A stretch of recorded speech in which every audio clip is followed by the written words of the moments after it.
You are listening to Cemetery Confessions, the world's #1 goth talk podcast.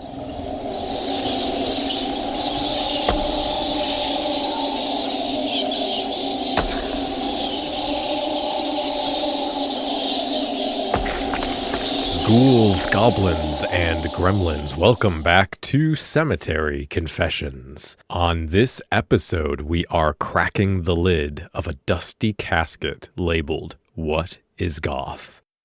We'll also tap the vein on the great gatekeeping conundrum and explore the haunted house known as the music industry, haunted by ghosts of goth in mainstream media. Our guest this episode is Sam, a preternatural creature of the night, who also happens to be the lead for the boldly theatrical goth band, Hurtsfall. So, Sam, thank you for joining us. Let's start at the beginning. What was your journey into the goth subculture? It's not just a phase, Mum, as they say. It was a real mix of things. So I suppose it's media, films, TV, books, like Edgar Allan Poe, there were romantic poets we did at school. Mm-hmm. And Nightmare Before Christmas on VHS, which I must have worn out the tape on. Yeah. Yeah, we can all relate to that one. And the music. The music was a bit of a journey for me. So to start with, I was definitely more of like a metalhead actually in my teens. Mm-hmm. But growing up, like before that as a kid, my mum would play me like 80s hits. So there'd be like these compilation CDs with everyone on it. So you had on it like Kate Bush, Depeche Mode, OMD, things like that. So you can kind of see the groundwork being laid. And my dad would like more sort of country folk. My stepdad liked more, what would you call it? Like singer-songwritery stuff, or bands like 10,000 Maniacs. And, I discovered Tori Amos CDs in his collection. Yeah. So you can kind of see all these building blocks of my life. And then what was cool when I was young, you had Evanescence on Top of the Pops. Which is like for those listening who maybe don't know, it's this. I think it's only in the UK. I don't think whenever I say as far to as people, I'm aware, like, it's a UK thing. It is a UK thing, and it's a weird show of you run down what's in the charts, but also it's interspersed with like interviews and performances, and it's almost like a news show on pop music that week. Anyway, it used to be really successful. It got cancelled, but they still do the Christmas ones. But my point being, I saw that, and it was just like, oh, this is for me. This isn't my mom. This isn't my dad. This is like current. This is now.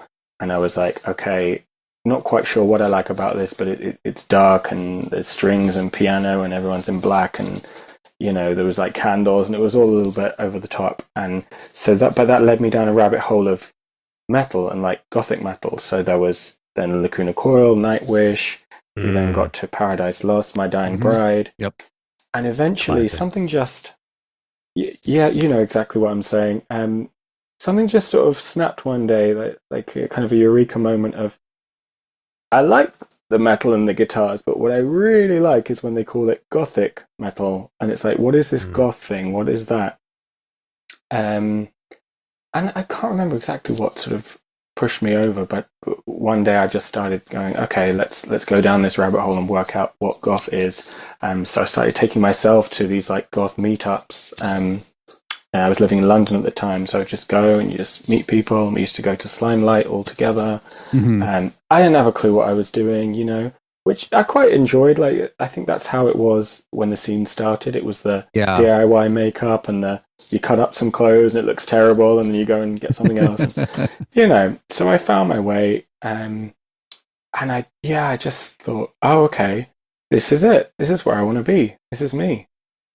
I guess let's just jump right into the deep end. And that's this discussion that we really haven't had on this podcast in a while, but we're bringing it back. So I'll start, Sam, just to ask, what to you is the essence of goth, or I guess what elements sort of collectively give rise to goth, in your opinion?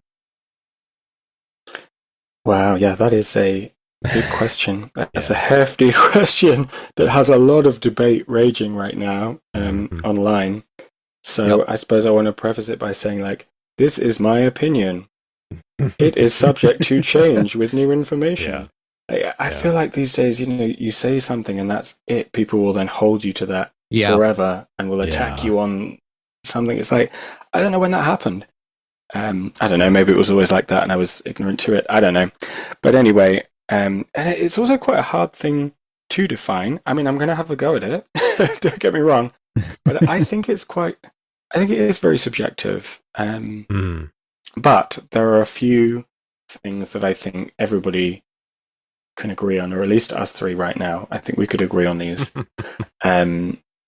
So, and I like to look into things. So as soon as I started, discovering what this thing is that I might want to identify with, I started looking up what that is. And, you get all the obvious things about, the clothes, wearing black and having some interest in specific books and film and, the darker things in life, as it were. But I think the most important bit is that it is a music-based subculture. So I think you have to like the music, love the music. It doesn't have to be your absolute favorite genre and the only thing you listen to, but I think you have to have a genuine appreciation for the music that is played by other goths. I think that's the most important thing, actually. The next one I would say is politically. Now, there's been a lot of discourse going around about, being conservative goth, and that's really, kicking off at the moment. I think politically you must at least be open-minded and not be looking to put others down for being different to you. I've worded that really carefully. I think I could be a politician, right? Because it is a very left-leaning, it is a very anti-racist movement with punk roots, But then I don't want to be like, you have to align to exactly these values or you're not allowed in the club. Like, right. But I don't think you should be in that space if you're looking to put others down for things they can't control, And what got me thinking like this is there's this Johnny Cash song, which I really can't remember off the top of my head, about how he's wearing black to mourn society's failures towards the poor, the oppressed, and forgotten. And I just remember thinking like, oh, yeah, maybe I wasn't conscious of that was why, but now that I know that that's an option, it's like, yes, I will continue wearing black until the world is a better place for everyone. Yeah, that's Man in Black. The song is Man in Black. Oh, is that it? Yes, that's it. Absolutely. And there's not like one quote from it that I was going to pick because he kind of goes into it with each verse, doesn't he, as to like all the different people who have been left behind. Yep. Yes, thank you. That was it. Man in Black. And, during my readings and bits of research that I've been doing, I also found a really nice bit of work from Dusty Gannon, who we all know as Goth Dad. So I am going to read it out. So this is from an interview he did. So it's not fear-based, speaking of the goth scene, and I think there's a lot of beauty that can be found in darker things. I've had to find that a lot of my life I'm surrounded by awful, terrible, tragic things, but you still see moments of beauty within the margins. And I think that's what the goth community and subculture really espouse. And as well as that, a sense of, things are terrible and awful, so much ugliness, darkness in the world, but we still have to exist and we have to thrive and we have to love and find our happiness and our meaning and purpose. And you can do that within the confines of something really bad. So I had to read that one out because I couldn't be as eloquent as that. I don't think. No, Dusty's great. We love Dusty here. We love Dusty. And I remember first starting out on the scene and being like, what do I wear? And this was like when TikTok was just kicking off, and he was like, here, if you're male presenting, you can do this and this and this. Really helped me, which was the intention, right? So, but yeah, I think that's a great, so good to hear. Quote. I love Dusty, and I love how much he loves helping people. You said a few things there that I agree with and could maybe expand on my own thoughts. You mentioned looking into things that you're interested in and being interested in exploring that. And I think that is one of the important elements of goth, is that I think some people sometimes say it as goth is an intellectual subculture, which I can agree with, I guess. I think that was maybe more of a self-aggrandizing, but it is, it can. I don't disagree with it, but it can be problematic. Yeah, yes, it almost has a bit of a class sentiment to it, which it usually comes along with this like academic study, complex jargon sort of implication, and I don't really like that very much. But I do think if you understand it as a sort of inquiry or questioning of, wanting to understand something or take the social apart and put it back together, people asking why is goth. Sorry, go ahead. Yeah, I was going to say it's more of a questioning, seeking mindset rather than caring about what the calcified knowledge you've accumulated through, education or whatever. But it's just having that drive to seek and explore and learn. Yeah. I think that's of how is goth? Why is goth? Those are philosophical questions, exploring the nature of something. And it's sort of a open conversation, a dialectical sort of aspect of goth where it's an ongoing conversation, and I think most people are interested in that, and so I think that was something I resonate with, and I think is part of the conversation when we're talking about what is goth. I also think, feel free to interrupt me, I can just sort of talk and talk and talk. So. I can listen. It's absolutely fine. No, please do talk on it, because I just find it really fascinating. But you just reminded me, I went to university and did English literature, and I did a module on Gothic literature, and I had this great lecturer, Alex Warwick, who is quite known in the Gothic literature circles, and we learned a lot in that, and we could spend a whole episode breaking down, what the Gothic is in literature, but we're talking about the goth scene. So I just wanted to pick one bit out of that, which was the dealing. One of the key components in some of the writing she's done is saying that for something to be Gothic, it needs to be dealing with the ills of the human existence. So it's a way of dealing with pain, grief, trauma, rejection, and I think that is not just true of the literature and the music. I think that's the whole scene, isn't it? I think that's what gets us when you're 12, 13, whatever it is. No one understands me, so I'm gonna draw black circles around my eyes. It's such a cliche, but it's true though, isn't it? That's what happens. No, I agree. I'm still doing it. Yeah. Well, I'll talk about the literature first. I think that's sort of endemic of a philosophical aesthetic of goth, because like you said, there's a separation between Gothic literature and goth, but obviously they interact with each other, and that bleeds into like media, film and TV or comics, any of that kind of thing. The way that I see that is this sort of culmination of like a lens of what, like you were saying, Trey, a mindset, a sort of way of viewing the world that has some generalities. Obviously, no two goths will agree completely on that. But I think the way that I've sort of seen that as having this lens of goth, this filter of life, as having three different components, being the uncanny, which is the like making strange of social conventions and that sort of thing through like parody or morbidity or whatever. Poeticism, like sort of a emphasis on emotional experiences, that sort of thing. and then a what was the third thing? Oh, otherness. So this sort of, but it's this sort of like an goth attitude otherness or from vibe. society. Yeah.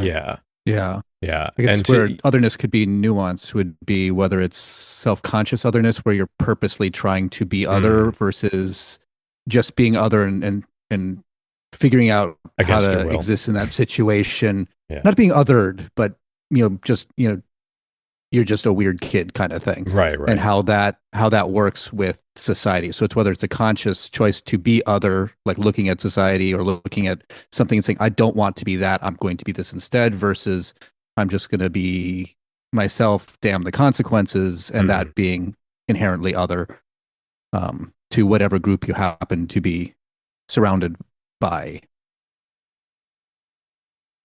Yeah, I think I can go along with that for sure.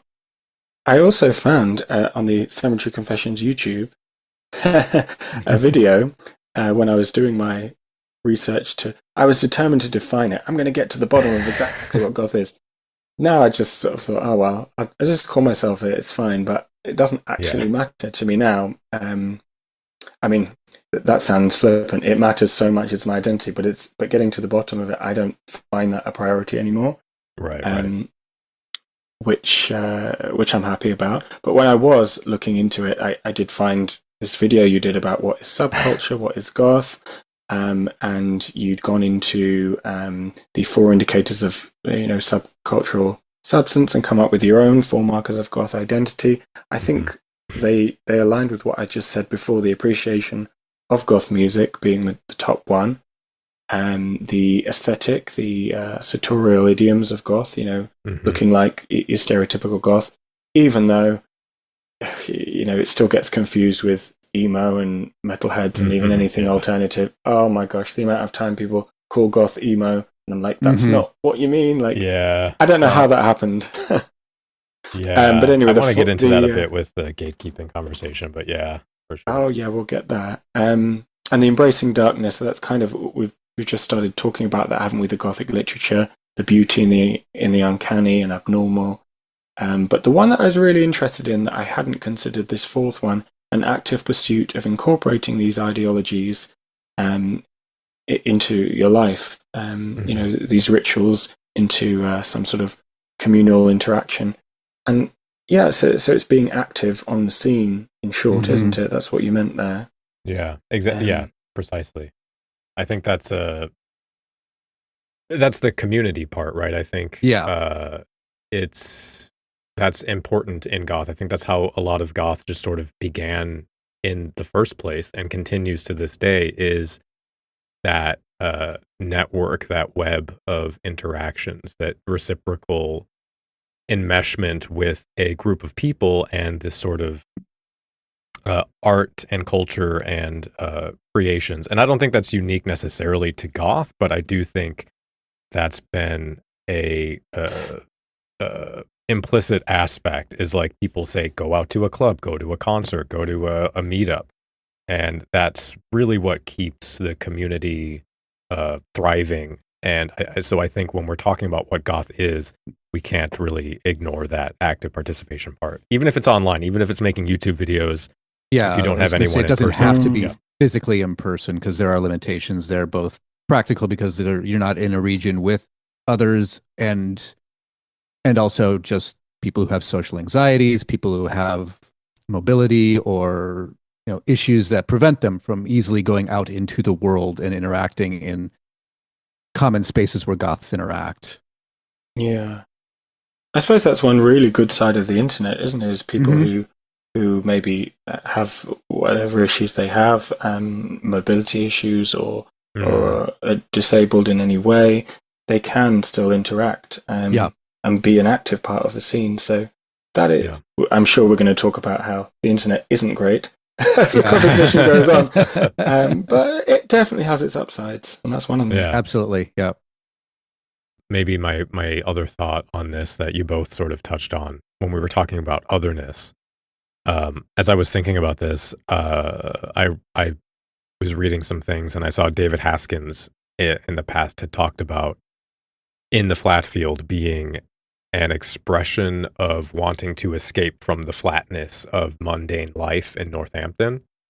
And I think Andrew Eldris has said similar things about being dissatisfied as a suburban kid, that kind of thing. And for me, even as a kid, I was also unhappy with this sort of bland aesthetic and expectations about proper behaviors, and the consumerism was a big thing for me. So I had this desire at a young age to sort of escape what I perceived to be normal, quote unquote. And then as I got older, again, went into that sort of questioning thing, where I was trying to go further with that thought and say, like, what is normal? Why is this an expectation? What are the systems that sort of put these values into place in culture?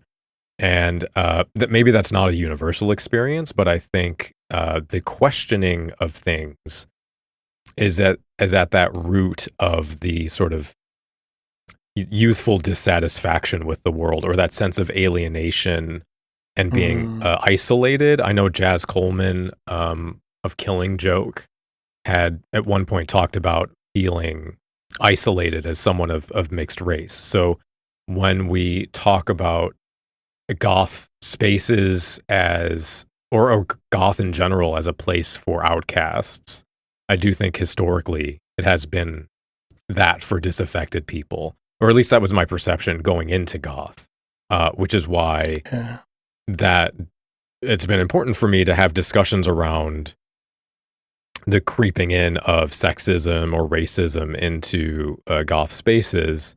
And I was grateful that you brought up the political thing initially, because people do get grumpy about that. Don't make goth political or whatever. But I don't think that you can dissociate those two things, because these are embedded systems in our lives, in the way that we get information, the people we talk to.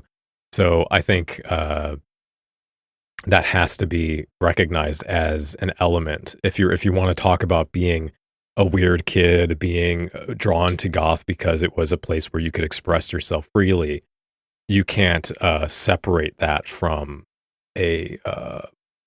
some form of political discussion, the ostracization, right? So, and that ties into music, because I think, as you said, it's sort of a central focus that ties everything together into one package. And I don't like this idea of saying goth is just music or goth is just fashion or whatever, because there's more to it than that. It's not just sound. There's all of these deeper explorations of being in the world that go into this, right? Real quick, I just want to be a brief elitist pedant just to co-opt the comment section. But did you mean Kevin Haskins, the drummer? What did I say? David Haskins. Oh, yes. Yes. Thank you. Okay. Thank you. I mean, I forgot the Johnny Cash song. So That's fine. That's fine. It's fine. We're all human. No, I know. I just wanted to co-opt the comment section. Yeah. Thank you. Yeah, and what you're talking about, Danny, that was absolutely my experience. You know, it started by feeling outcast, and then you start finding the scene, and then you start researching, you know, why are systems the way they are? Why do I feel outcast? Why am I outcast? I don't think a lot of people go that deep. I know some do, but I think a lot of people seem to go through life and not analyze things in that way. Maybe they haven't had to. I'm quite jealous of people who don't have to. That's great. Yeah. Well, sometimes the impulse is not, why am I outcast, but how can I not be outcast? Or it's what I was for many years, which is, I am outcast. I'm going to sit in this awful feeling. I'm going to kind of become nihilistic. I'm going to cling on to this darkness and I think that's one of the misconceptions about goth, actually, is like that's all it is. It's just kind of a glorification of depression, or it's satanic in some way, but it's not. You know, from what we've just talked about now, it's clearly so much more about community and you know, finding oneself, self-actualization, expression, and just, you know, fun, spooky literature and books and music. And right. Yeah, we've Nightmare Before expressed on the Christmas, you know? we've expressed on the podcast many times how there needs to be more expression of fun in goth and not just Oh yeah. the dour, gloomy, moody, face. depressive Yeah. stuff that we're tarred with by outsiders so often. You know, it's so funny when you think of like, I've seen reels or TikToks or whatever about this, about, you know, goths must be so scary and what are you doing in that goth club? And it's like, we're listening to Love Cats. We really are like, Yeah. Yeah. Yeah. I remember. I agree. We need some fun. When Dusty put out that song, the one-off goofy song about loving cats more than people. I don't remember what it was called. That got played at our big goth night as well. And it's you know, just a bunch of goofy little guys dancing to music about cats. You know, it's fine. Mm-hmm. Yeah. Well, speaking of music, then maybe we can get into some of those questions. I was thinking about the goth music in the 80s and sort of how it was possible for bands like Bauhaus and Sisters to get press coverage, and how crazy that seems to me, like seeing them on the BBC or in NME or on Peel Sessions or whatever, because you don't, I mean, obviously the 80s also had a lot of lesser known bands that didn't get any coverage, but you wouldn't see, I don't know who, like Twin Tribe showing up on a big mainstream media outlet anymore. Pitchfork or sure, yeah. Right. So I wanted to ask for your band, you know, what the experience is like of trying to find an audience and trying to be heard, and how difficult that is, or how easy it is, I guess. Yeah, that's a big question again. You don't have any easy ones, do you? It's a real double-edged sword, and by it, I mean this modern age that we're in, with the internet and with goth music where it is. You can reach the entire world, but so can everyone else. So it's so saturated. Also, the goth scene, rightly or wrongly, it's very rarely the mainstream, and maybe it shouldn't be, but it's very rarely the cool thing, or it is very briefly, and when it is, they tend to just talk about the bands from the 80s or 90s. So it's a shame, because I find with our stuff, with the Hurtsfall stuff, when we play to more mainstream audiences, you know, non-goth crowds, they always really love it. Like, very rarely do we ever get a bad reception.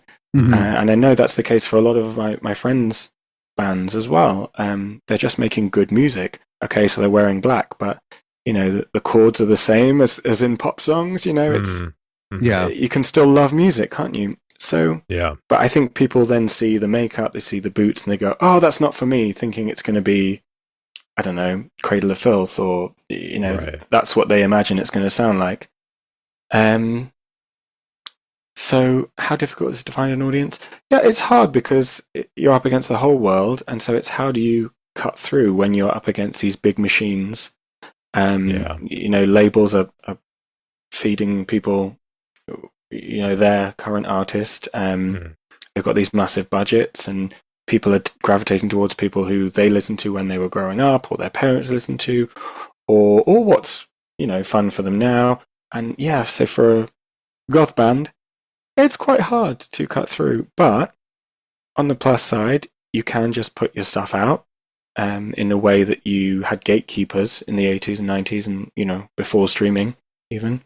You can just put things out. You can make your own video content. You can make your own artwork, and in a way that you just couldn't before.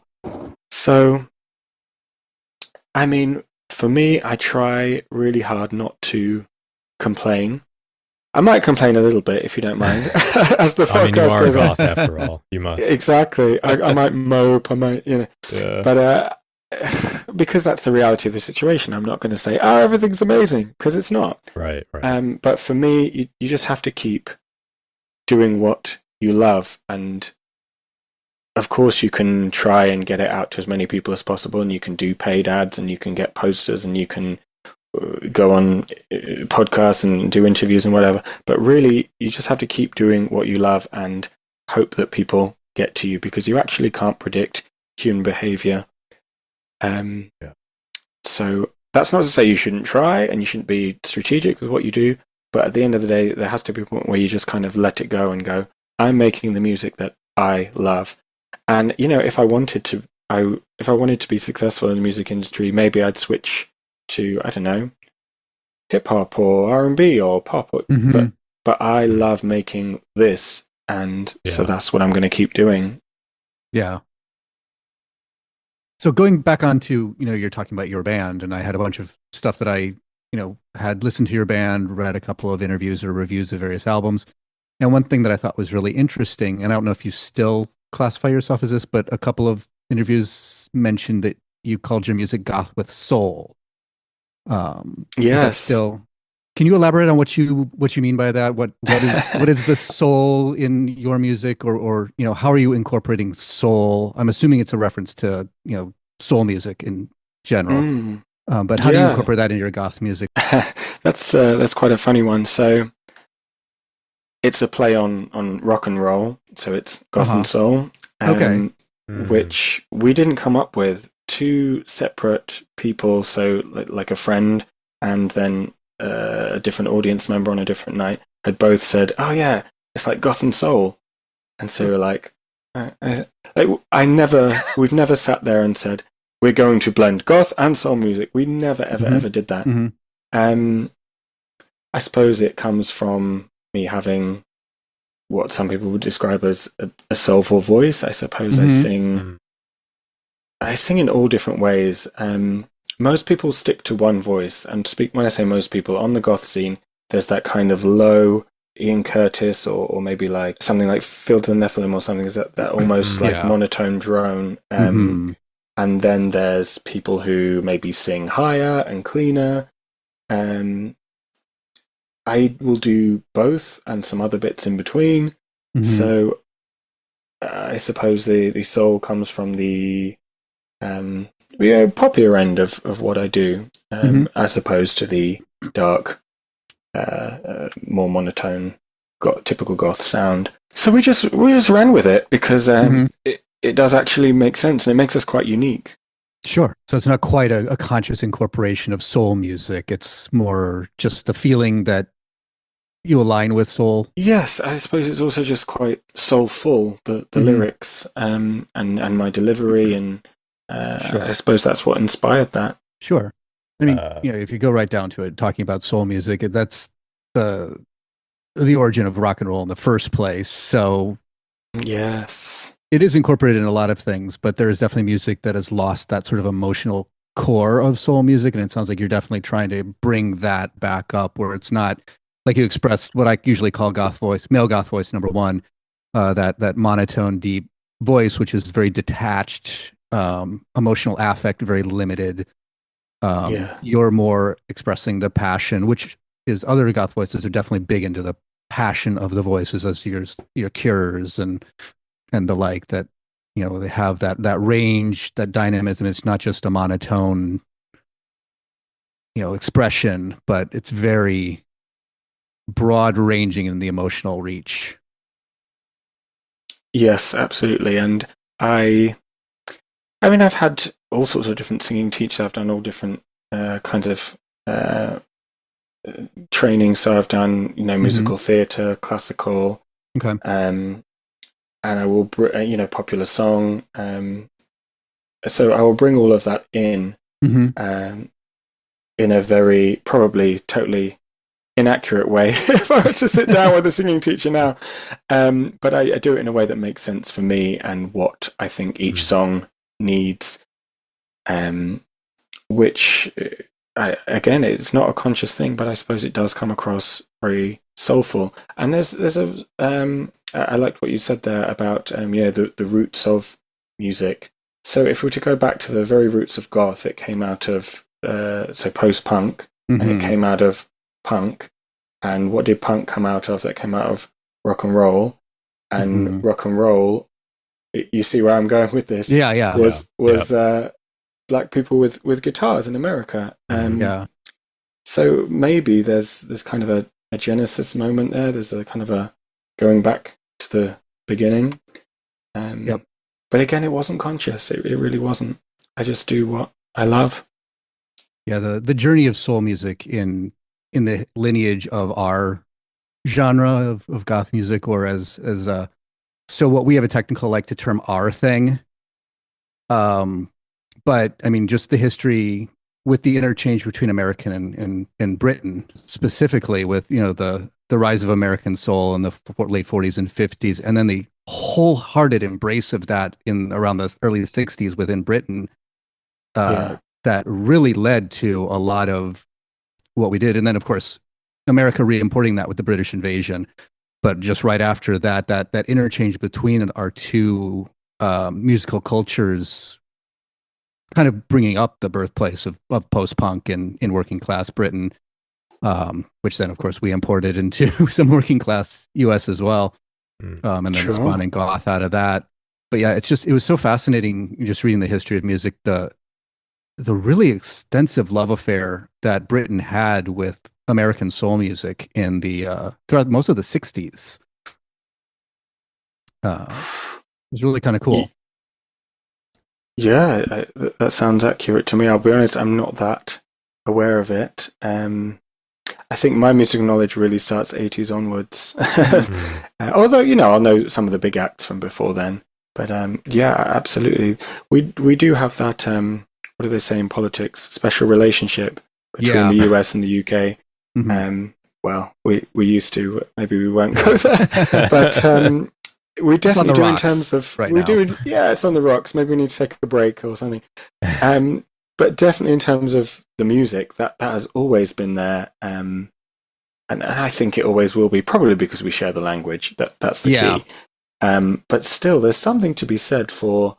And I'm really not known to be particularly patriotic, but there is something to be said for like this relatively small island on the edge of Europe being the second biggest exporter in the world of music. We do pump out some incredible artists to this day, and have produced some of the best ones in history. And I don't know what that is. Possibly it's going back to what you were saying earlier about Bauhaus and Fields of Nephilim and kind of being in these bits of England that aren't London, and everything's kind of flat and grey and there's no money. And I think there is a sense of, well, we're going back to the roots of Goth, aren't we? The feeling outcast, feeling left behind, feeling out of place. Thatcher's Britain. Literally, yes, that's it. Yeah. We're seeing a resurgence of in the US. Maybe that's why Goth is having a moment again. Nobody has any money. Thinking that there's a lot of parallels with today and the socio-political environment that birthed post-punk and by proxy goth. Yeah, and the cost of living and everything. Yeah. Yeah, I want to talk about that in a minute, but I want to go back to the songwriting before we move too far away from that. Since you were talking about your process for your voice and brought up lyrics and that sort of thing, I wanted to ask more explicitly what kind of is the songwriting process, and also how do you decide when a song is ready and you're going to say, okay, I'm going to stop tweaking this in forever and just let it go? Oh yes, that's a really good question. There isn't one way that we produce a song, that there isn't like a formula that we stick to. There's a few ways, and I can pin them down for you now, if you are interested. So either so there's three of us in the band. So there's obviously myself on vocals, there's Jamie on keyboards, and there's Mike who plays a 6-string bass. So he switches between bass and he plays like guitar on it as well, which I think makes us really unique. And of course we use backing tracks with all drums and other sounds on it. So one of the guys, being Michael Jamie, will just bring a whole song minus vocals and say, here we go. And we'll jam it out in the practice room, or we'll work on it separately, then bring it together. Or one of them will bring a riff, a melody, a hook, and we'll again jam it in the practice room, or again do it separately. Some will just completely come out of a jam session, so we'll just be playing together, and that hasn't happened for a while. We kind of it tends to be somebody brings something and we work around that. But yeah, sometimes things just happen, that the song just comes out of nowhere. And I was listening to, Madonna was recently on the Jay Shetty podcast, which again, the name totally escapes me. I don't know what's wrong with me today. I can't remember things, but I can remember the important things, which is that she'd said it's about getting out of the way. So she doesn't feel like she's really responsible for the art. She's the vessel through which it comes through. But her job as an artist is to allow that ray of light to hit her. And it's like, yes, that's what it is. And I've had people ask me, how do you do it? People will say, who does the vocals? It's like, well, me. It's like, but who writes the lyrics? Well, it's me. But how do you know what to sing? I don't know. I just do it. And it's like, oh, that's a gift. That's such a good gift. And in some ways, it's a gift. In some ways, it's a skill that I've honed over many years. Yeah. But the ultimate way to achieve that is for me to get out of my own way and do what the song needs, feel what the song is actually trying to say, and also not to censor myself. Sometimes I'll be like, oh, I'm not sure if I want to put that out. That's too personal. Yes, that's what you have to put in the song. But the way that you're feeling that's the thing that makes it good. So how do I know when to stop tweaking it and release it? It's when it gives you that feeling of you've given away a little bit more than you wanted to. I think David Bowie said something similar about you have to just go a little bit further than where your fear is. That's where the good art is. So when it's there, I didn't used to know, but now I know. I'll be like, that's it. Stop right there. Because you can't just carry on forever. You really could just keep tweaking. Right. And that's my problem. Is it? Yeah. And I don't know if it's a goth thing or a generational thing. We can be such perfectionists, and then you kind of rinse the song so many times, you've lost the colour, as it were. Which shouldn't be a problem for goths, but you understand the metaphor that I was going for.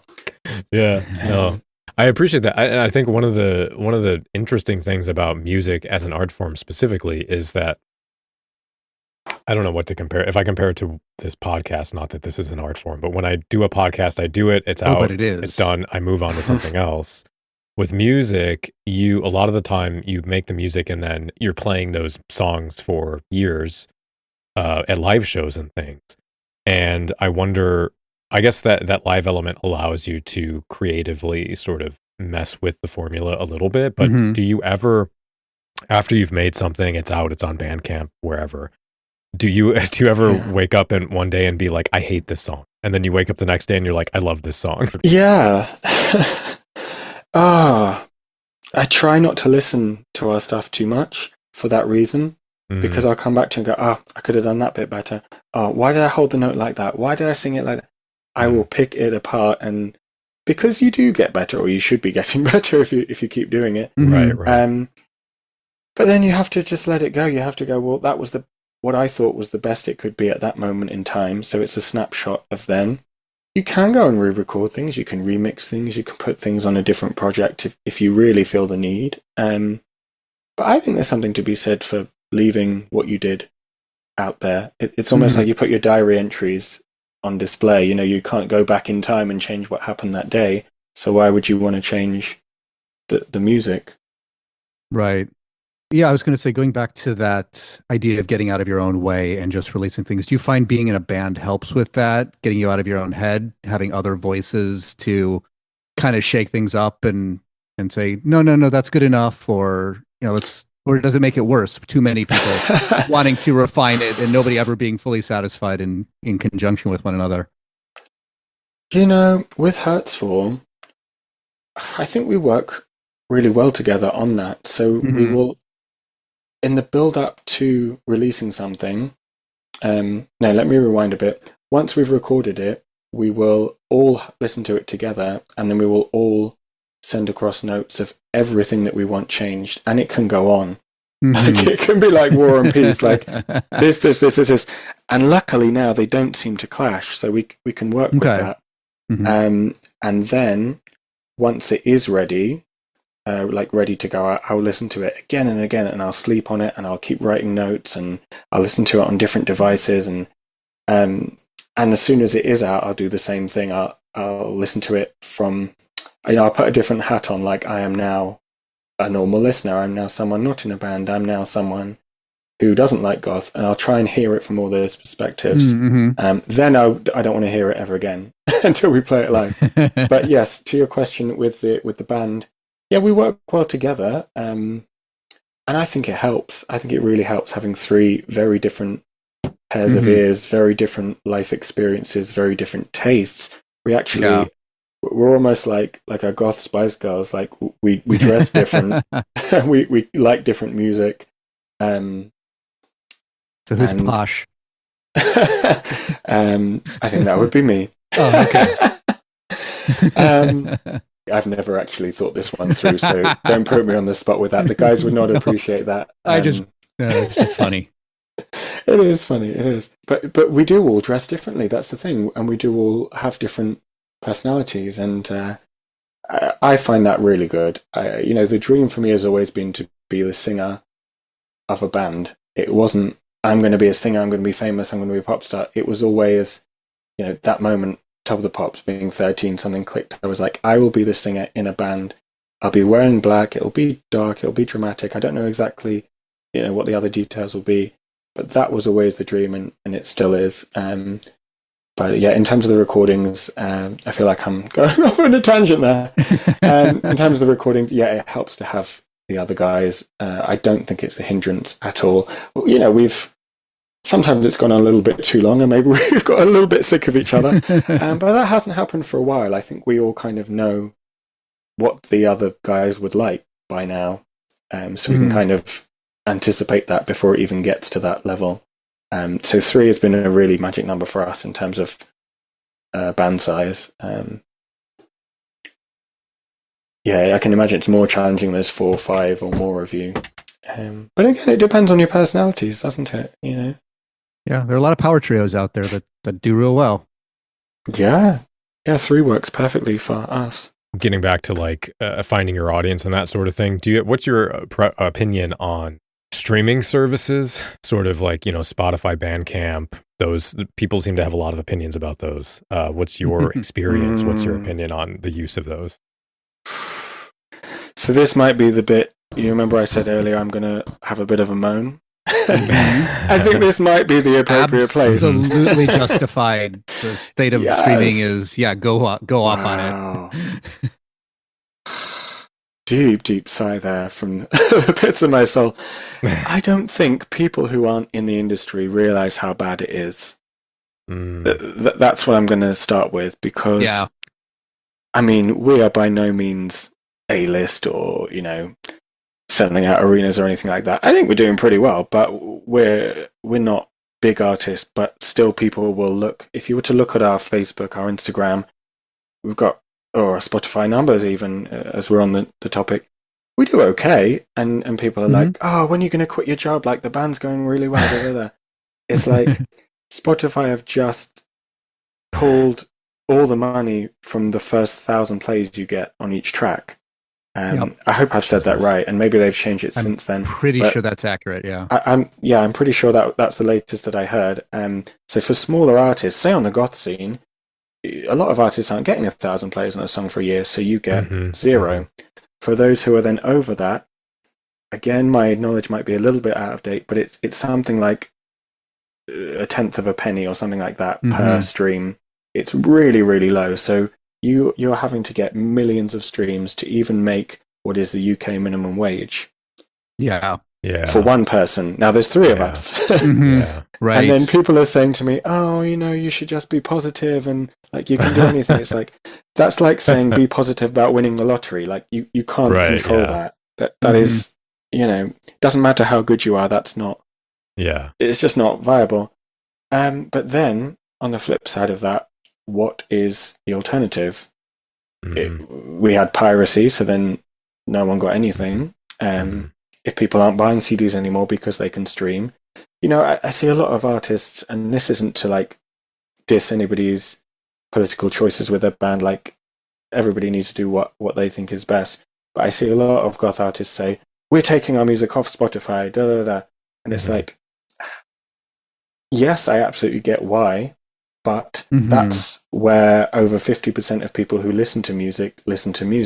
So it's like, you can stand outside the only marketplace in the world and scream and shout and wave your fist in the air, but everybody's in that market. So all you've done is no one's going to follow you unless you're like, one of the top 10 artists ever. Right. Maybe they'll follow you to Apple Music or they'll follow you to somewhere else. But you have to be in the marketplace if that's where they're buying. Well, I even just as a parallel to YouTube, a lot of even pretty large YouTubers have tried to say, we don't like the way that YouTube does their business model, so we make our own streaming service, and like 5% of their audience goes over there. It's basically nothing.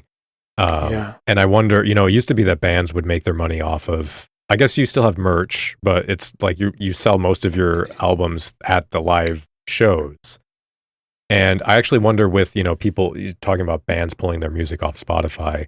I know I've heard from people, not people in bands, talking about like, well, I'm not going to use Spotify anymore because I don't like whatever, like the defense contracting thing that came out with the CEO, like that kind of stuff. But I think that probably more disproportionately impacts subcultural music because most people are going to still be using Spotify. Whereas if you're in a subcultural band with a smaller audience, there might be some like ethical concerns within the subculture, and so there will be even fewer people to listen on Spotify, which just becomes like, to your point, where do they go then? It's sort of like the snake eating itself kind of thing. Yeah, like a doom spiral, isn't it? It's a black hole of streaming. So I don't know what the alternative is, really. I suppose an ethical streaming platform, one that pays the artists, would be good. But then how do you get people to switch to it? Right. Yep. Unless it was cheaper. But if it was cheaper, how would it actually run and make money? I don't know. All I know is something's incredibly broken with the system as it is. And, you'd mentioned merch. It's like, well, some venues are now taking 50%. Oh, they take a cut. 99%. Yes. 99%. And it's like, okay, so you're not selling any music, you're not selling any merch, but you've got to get to the gig, you've got to eat, you've got to park, you've got to get your equipment. It just becomes something that only people with money can do. And that absolutely, that's not how we got good music. I mean, it was specifically on the goth scene, it's a load of working class, mostly guys, annoyed with life and throwing some instruments together and making a racket until suddenly, they're talking about a actor who once played Dracula. That's how it started, and you're not going to get good music if it's only from the people who can afford to do it. Right. That's not to say, if you're of means, you can't make good music, but the great music that's really cut through, that's inspired everyone, has come from some kind of I don't want to say struggle because it like glorifies it as if you have to have struggled, but you have to have had some conflict, you have to have had some sort of resolution, you have to have had some sort of development. If you start at the top, you don't get that development. So that is what's sad to me. I mean, I don't see a problem with using struggle, but I guess maybe there's a pejorative aspect of it, but struggle is simply living a life in which things didn't go smoothly and you had to be creative, you had to make do. And that's where stories come from. Stories come from, there's a problem, it needs a resolution, you fight to resolve it, and then it resolves, and that makes a story. And stories are what make good music that communicates passion and feelings to an audience and makes it, in my opinion, valuable. Yes. Yeah. Absolutely agree with that one. Sort of as a hybrid question here, I'm always interested to know about the local goth scene whenever we're talking to someone from any other part other than Chicago of the world. And so having been sort of like Hurtsfall came together pre-pandemic.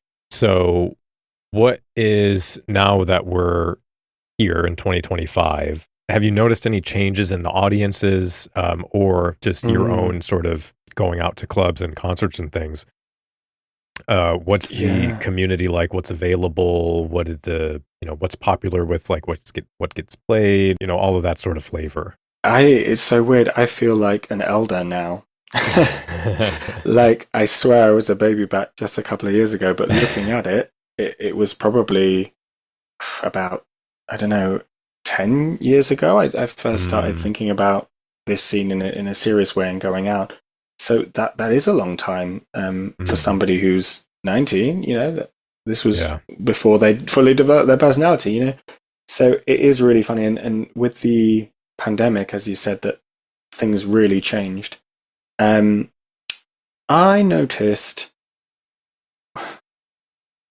now Goth's starting to have a moment again in pop culture, and that is, it's a bit of a chicken egg. I don't know whether it's having a moment and that's inspiring young people to get into it, or whether young people are getting into it and that's pushing pop culture, or both. I don't know. But I did notice just before the pandemic, it was getting a little bit scary, as in there was only one or two, new people showing up, or there was no one new showing up. It's just a handful of the same people on the scene. And I thought, this is going to die out. Like, the goth scene won't survive if it doesn't get new people involved.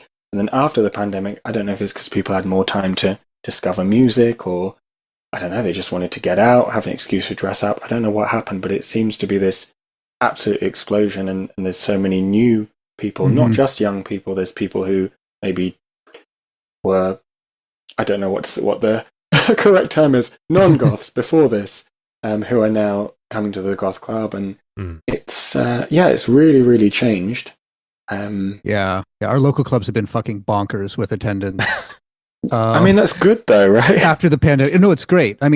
I like to have space to dance, so I struggle a little bit, but I love what it's doing for the scene and just the health, and seeing all these new faces means that it's not just going to wither away and die, as we always have those phases we're afraid of.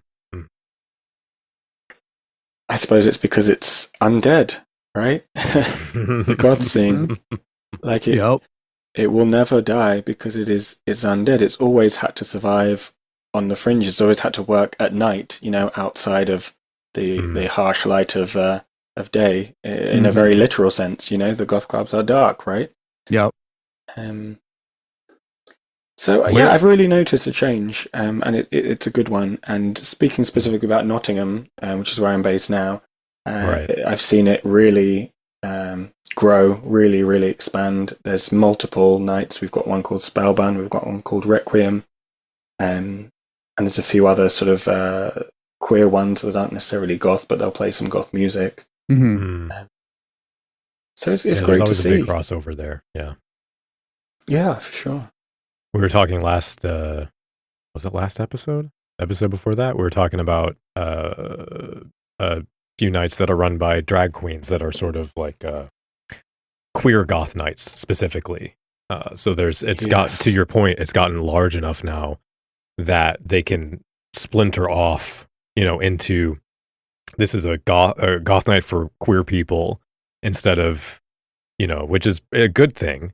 It is a little weird because I think goth nights are inherently already queer, but there is obviously different communities in the 90s, like BDSM was a big thing, and so they would have more BDSM focused goth nights because both of those communities were big enough and had enough of a crossover that they could sort of hybridize like that. So I guess, that in a way that is good to see. You just reminded me of something else on your point about queerness and goth. When I was young, back in in your day, back in my day, it wasn't like this, but it really wasn't. There was such a divide. Queer wasn't a word that we used. So you had gay, but gay was just like, it was a really negative thing. Like it was an insult. It was like saying you are a leper. It was like saying you are a sex offender, which that was the narrative in the UK press. Still is here. Well, it still is for some parts of our community here, absolutely.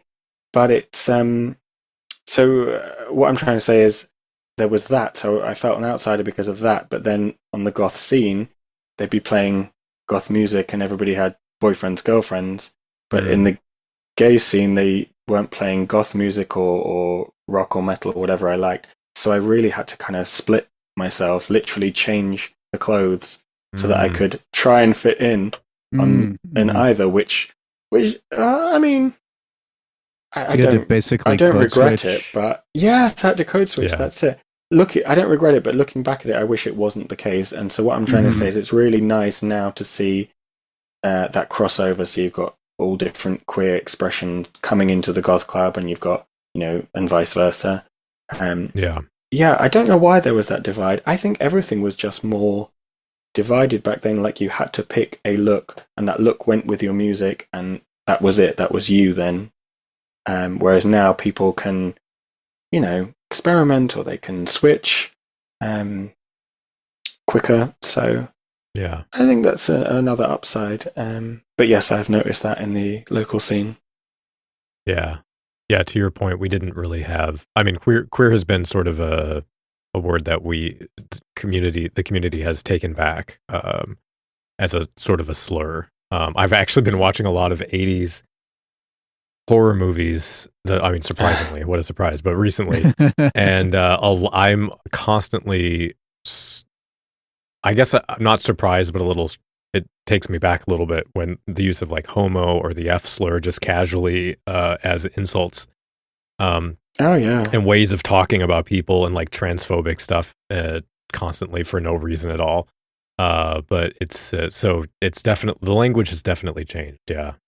In a good way, I think, mostly not everywhere, but yeah, for the most part. Well, society's being dragged kicking and screaming into changing some of the way we express ourselves in words. Let me ask this then, because you brought up pop culture and goth sort of having a moment again.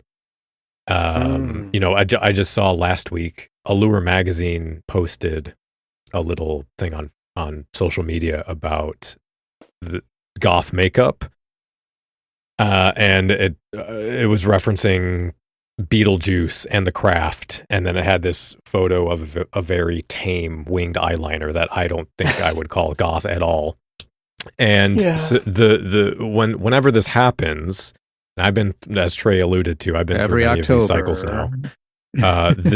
Goths sort of become wary of this misuse or oversimplification of goth, and this sort of, recuperation of culture into like cutting off the rough edges, and just like that Allure post just talking about these sort of commercial consumption reference points that some people think is trying to like redefine goth as something it isn't. So do you worry about or see that goth could be culturally co-opted, or this sort of commercialization has an impact on losing the meaning of goth? No. Excellent. Next question. That's usually my answer too. Well, no, I could unpack that a little bit more than that. Yeah. I mean, maybe, but to me, it's just nice to have a moment, and I'm just very aware that the moment will pass. And so if people want to do a very tame winged eyeliner for Halloween just to feel a little bit spooky, I don't think we own that as goths. I think that there's nothing wrong with doing that. The other thing is, some of those people who have dabbled in it might go, oh, I'm just going to make the wing go a little further next time. And before you know it, they're listening to more obscure artists, and then they're on the goth scene, and we've got them, they're bitten, they're turned, which it can only be a good thing for such a small scene, I think. So I almost see it as like window dressing, it's almost like, when something is really popular, like an ingredient or something, and then suddenly you'll see that at Starbucks and McDonald's, and it's like, okay, so it's finished now, isn't it? But people just want to buy into something without fully investing, and this is a way for them to do it. And I think there's nothing wrong with that. I think it's harmless. Maybe I'm wrong, but that's my position. Okay. Yeah, I guess so. I've heard a lot of conversation about this. People haven't brought this one up, but AFI just put out an album that's very post-punk, which is interesting because Davey is actually, I think, legitimately involved with the goth and alternative community for most of his life. So there's that aspect to it. But AFI is also a pretty big band, so it's interesting to see how far that post-punk revival has traveled over the last 8 years. But you had Lady Gaga's new, she did a music video with Tim Burton. I think she mentioned that the album was partially inspired by goth industrial music from the 90s. And then everybody brings up Wednesday, the show on Netflix. And I've seen a lot of people talking about it being like a cash grab, kind of like a goth cosplay, which I think to some degree that's true. I do think that show does have some good, some stuff in there about the themes of community and sticking up for your community and having a healthy family framework through which you can work out disagreements and stuff like that. Yeah, but they're also like the show. Yeah, there also there has been some stuff like Wendy's doing a Wendy's unhappy meal or whatever, very clear capitalist commercial stuff. And the way that I think people are actually worried about that is when you have people out in the world who look like us but aren't goths. That's the thing people always bring up with the clothing and that sort of thing. Because it's, going back to what we were talking about earlier, I think when you were talking about clothing, there is more substance to that than just a look.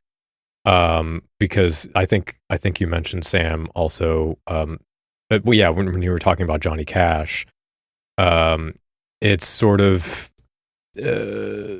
it's a presentation of dissatisfaction. It's a presentation of otherness and the role of your identity in society. I think it's a way of trying to change the way that culture works. There's more depth to it than just looking a certain way. And so there's that fear of and that's been around forever. Our very first episode of this podcast, 10 years ago, we talked about an article that was talking about why Khloe and Kim Kardashian were goth. One of my favorite video games is Disco Elysium, and there's this quote in there that I think is great, where it's coming from this sort of neoliberal capitalist person, and she says, one may dye their hair green and wear their grandma's coat all they want. Capital has the ability to subsume all critiques into itself. Even those who would critique capital end up reinforcing it instead. And so it's that the fear of goth dovetailing into this political discussion, political aspect, goth having something to say and having the power to be a force for something in the world, and then the broader capitalist machine using it as you can have that, but without all that other stuff, taking the teeth out of it, taking the potential for change out of it, and sort of redefining it. And that's just what it tries to do. But to your point, I think there will be people that do a bit of cosplay or whatever, but it also does put more visibility on goth. And because information is out there, people have the ability to maybe use that as a pipeline into other things as well. So, yeah, definitely. But you do make a lot of good points there about people's concerns, and I get them. I absolutely do. And I quite like the Wednesday show, to be honest. Yeah. I know it's a little silly and it's a little surface level, and it probably is a cash grab. But it does act as it could act as a gateway into, the rest of the goth scene and the values side, the political side, the community side. It could act as that, so I think it's a good thing. And I quite like as well. You'd reminded me about just that little bit of winged eyeliner. There's this thing I keep seeing on the internet about soft goth. And yes, and I was like, well, I quite like that there's a name for it, because day in, day out, I don't feel like doing the whole look, head to toe. Yeah. So it's kind of like, actually, but I still want to signal to the world that I am part of this group and that I like this music. So I don't mind that there's now that there's a word for that, look, which is essentially just, wearing black. But it's how do you layer it in ways that, nod to maybe something more romantic, maybe you want to do a 90s thing, maybe an 80s thing. But so that's one of the upsides of the internet. And I suppose a small upside of, what we were talking about things, going in trends and being surface level. It can just give you ideas for how to dress, as well as, potentially get a few new recruits in. But yeah, I can definitely see the potential downsides, but I think it's worth the risk. I think having some attention on the scene is better than letting it disappear and get to the point that it was in just before the pandemic, where it really did look like, it was last orders on the whole scene, as far as I could see. Well, I guess the way I look at it is instead of being a thing to only complain about. I mean, I do like to complain. I am Goth, but Well, yeah. it's trying to think about what does it motivate me to do, and so from my position, to sort of motivating me to make sure that discussion around like why community is so powerful, why building coalitions is important, why Goth being anti-imperialist, anti-racist, or whatever is important, and having the having that motivate me to make the change or prioritize the things that I think are actually important, so that when there's something coming across the world in that's not really owned by the community, when people do find the community, then that is there, and it can be powerful, and it doesn't move towards this weird thing that I've seen. I can't remember what they're called, but there's these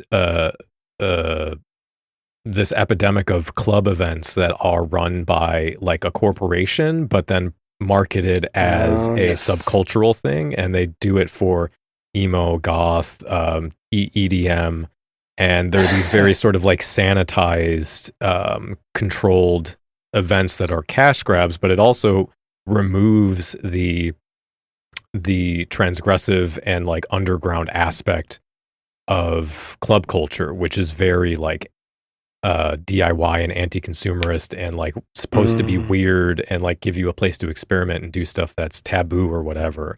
And so I can't stop those things. We can talk about them and say like, hey, maybe don't go to that, support somebody like a local promoter or whatever. But when I look at it, I think, okay, well, what can I do to make our community better, sort of thing. That's made me smile. I mean, it's sad, but it's also just made me smile because I know exactly the events you mean, and they always have those AI generated posters of like a really pale woman with long black hair, and like massive boobs, yeah. It's the same pictures they always use. But yes, I know exactly what you mean, and I have seen instances where you've had the DIY goth night that's been going on forever, that's had really poor attendance, and right opposite the street you've got this fancy new one that's in a chain venue up and down the country. And I've actually heard of instances where they've stopped anyone giving out flyers at I'm getting stories mixed up here, but they'll be doing a gig and a club night, so somebody's coming over with just flyers for something similar, and the big commercial one's like, you can't do that here, but it's like, so you've literally gentrified the scene. Yeah. Like, this is a scene that you know nothing about. You've come in, and not only have you taken it over and advertised it more, you're now saying everyone else around you, don't advertise your stuff. And it's like, wow, that's like so the opposite of what the scene is. That's directly counter community. Yes, yeah. No, I think gentrification is the right word for that, yeah. So now, to answer the original question, maybe I am concerned about that now. I was like, no, it's fine. And now you've got me thinking, I'm like, no. the main things that I'm worried about with the co-option of goth is when it leads to uh, the tarring of goth with colors that are directly contrary to goth, be it the excessive edgelordiness or hostility, Satanism, the things that led society to hate and fear us in the periods when that was at its greatest heights. When we're basically painted with a brush that is not of our making, by people who are co-opting the subculture for whatever cultural capital it gives them, when it gives us a bad name, makes society fear, revile, hate us, or at least it raises that degree and makes it unsafe to go out being a goth. That's the main things that I am leery of when it comes to co-option of the goth aesthetic by those outside of it. I'm less concerned about it losing its edge, it losing its secretiveness, it being mainstream and popularized, because frankly, that while the commercialization and the monetization and the loss of identity is definitely a concern, the fact that it can also be something that makes it less dangerous to the rest of the world and allows those of us who enjoy the aesthetic and enjoy being part of the community to go out and feel relatively safe. Because I don't care if people think I'm boring. I do care if people think I'm an existential threat. Right. Yeah. Yeah, that's a difficult one, and I can think of exactly the kind of people you're referring to who are, just putting on some makeup and then just saying the most awful things they can think of just to get some clicks. Yep. Yeah, I really don't have a solution for that. Sorry, guys. There isn't really one other than to have enough voices, like hopefully ours and others in the space like us who speak in ways that aren't affronting to the world and kind of will be a counteracting voice for those people who are just being edgy for clicks. That's it. And I think it's about being the example. I mean, it can be exhausting, can't it, sometimes to be like, I have to represent the entire community. But if you are in any way counter to the mainstream, then you are going to be that. So you may as well do it well. You don't get a choice. You don't get a choice in it. So you need to represent it well, and you need to... This is one of the reasons that I and the band as a whole, we don't shy away from the goth label. And it's such a goth thing to do, isn't it? We're not goth. Like even Sisters of Mercy, The Cure, they'll say that they're not goth. It's like, you are, aren't you? Like, let's be real. But they say they're not, so we have to respect that. But a lot of bands, it's such a goth thing to say that I'm not goth. But I just think of me being a teenager and not knowing what music I liked was called. And then when I found that G word and I was like, oh, everything that's goth or even gothic, I tend to like. So that's why I'm putting that out there. And to go back to what we were just talking about with the kind of edgelords, it's like, if when they type in goth, Hurtsfall comes up, I come up, my interviews, my pictures. I mean, you know what I'm trying to say. I can be some sort of positive force, even if it's just a tiny little bit. It's all those tiny little bits that accumulate, you two as well. If all of us are existing in our best light, we can fight the dark, as it were. Well, I do think that's as good of a transition into gatekeeping as any. So what... I mean, people kind of talk past each other on this issue, I think, because we have different definitions of what gatekeeping is. But when do you think gatekeeping is or isn't appropriate, and should there be more or less of it in the goth scene? Wow, this is a really big one, isn't it? I think so. I'd said right at the beginning of this discussion that goth, it started as a political subculture, and one could say movement, but you don't necessarily have to subscribe to one particular political belief in order to be a part of it. But I do think, at the very least, as I said before, you shouldn't come into the space wanting to put others down or think that you're superior in some way. So I think there has to be as with any community or society, even, there has to be some sense of respect for your fellow man or woman, or they, them, as it were. Which has been, I've noticed that largely there is, and maybe I'm just speaking about the British goth scenes, and actually even that isn't one thing. So, Leeds is different to London, Whitby's different to everywhere. So you have all these different, pockets, so slightly different flavors. But speaking very, very broadly, it's really, I shouldn't even have to say it, but like heartening to see when people are actively anti-racist or are sticking up for, more marginalized folk, whatever kind of queer that is. And I say I shouldn't have to say that because that should be the bare minimum. People are all equal. But sadly, it does still feel like, oh, phew, that person's saying that, so I don't have to do that. That book about who's it by? The one about I'm no longer speaking to white people about race. No longer talking to white people about race. I read it. Is it like Remy Edo Lodge, something like that? This doesn't really help my point that I got her name wrong. So hopefully she'll forgive me, because the point being, it can be so exhausting. I mean, anyone listening, if you're interested, please do go and read the book. But the main crux of it is, it's so hard for marginalized people. In this case specifically, she's talking about race, but you could apply it to other marginalized groups. It's so hard to have that discussion with somebody who isn't marginalized, because you're not having the same discussion. You're fighting for your life, and you've had years of whatever you've had to go through, and you're trying to explain that to someone who has never had that. Now, that's not to say they've never had any troubles in their life. This is where things get a bit charged, is, that there's everybody's struggling in different ways, so they get annoyed. But so what I'm trying to say is, it gets so exhausting as someone who's marginalized at least twice before we've even taken into account that I'm a goth. It is so exhausting for me to have to then fight my corner against people who are just bullies, or whatever kind of bullies on the internet or in the goth scene.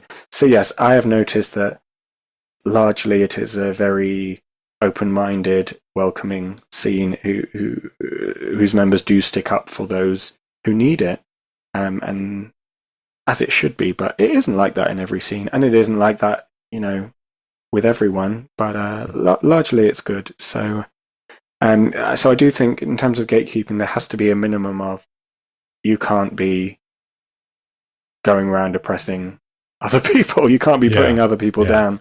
Right. Those sorts of people should not be in those spaces, because they make it unsafe for other people. Aside from that, I don't know that I don't really feel like the authority to kind of do any more gatekeeping than that. Maybe I should. I don't know. No, I might start. You did get the author's name right. It's Rennie Lodge. Yeah, amazing. I just looked it up. So yeah, you got it. So you're good.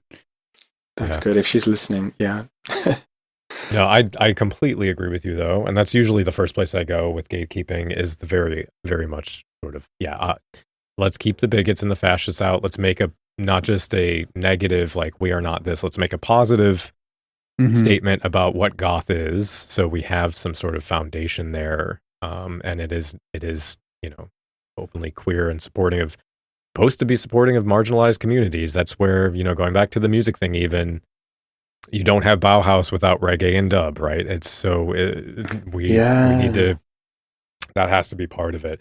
The other side of the gatekeeping thing is just this sort of this article that came out. I think Ian Joseph wrote it, talking about the people who come at you with the name 3 goth songs energy, and the argument about whether that's good or whether that's pushing people away from wanting to be goth. Or whether it's sort of like defending goth from Instagram clout chasers or whatever. I don't think that's as much of a thing as it was in the 90s. I don't either. I think most goths want new people to discover the scene, start getting involved. And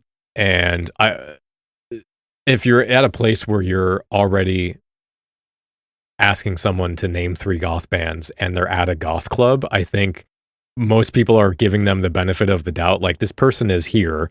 If they look even remotely alternative, they're just new. And I think most everyone's open to like being introductory, educational, having a sense of camaraderie rather than trying to put them to the fire. Because I don't think, you know, he made a point in that article that goth should be, I can't remember exactly how he put it, but something to the effect that it should be a lived-in, lifelong sort of thing rather than like memorizing trivia. And you know, anybody can look at Wikipedia and prepare going out to like, okay, I know the top 10 Sisters of Mercy songs or whatever.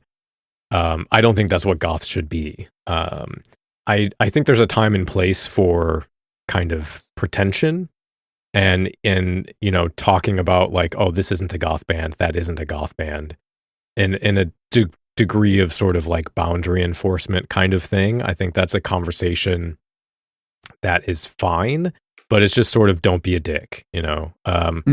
Some friendly ribbing is fine, but the sort of insulting people, especially people who are open to learning, I think is a no-no. Yes, be kind to the baby bats. Because we all had to start somewhere. I do remember going out to Slime Night in London, you know, some of the first times, and meeting someone from work, and they would literally tell me on the dance floor, "This is Cold Wave, this is Dark Wave." It was like a school trip, but it was really, it is much appreciated because, you know, there's a lot of norms, customs, traditions within the scene, and, you know, you have to start somewhere, and I think kindness, patience, all of that is important.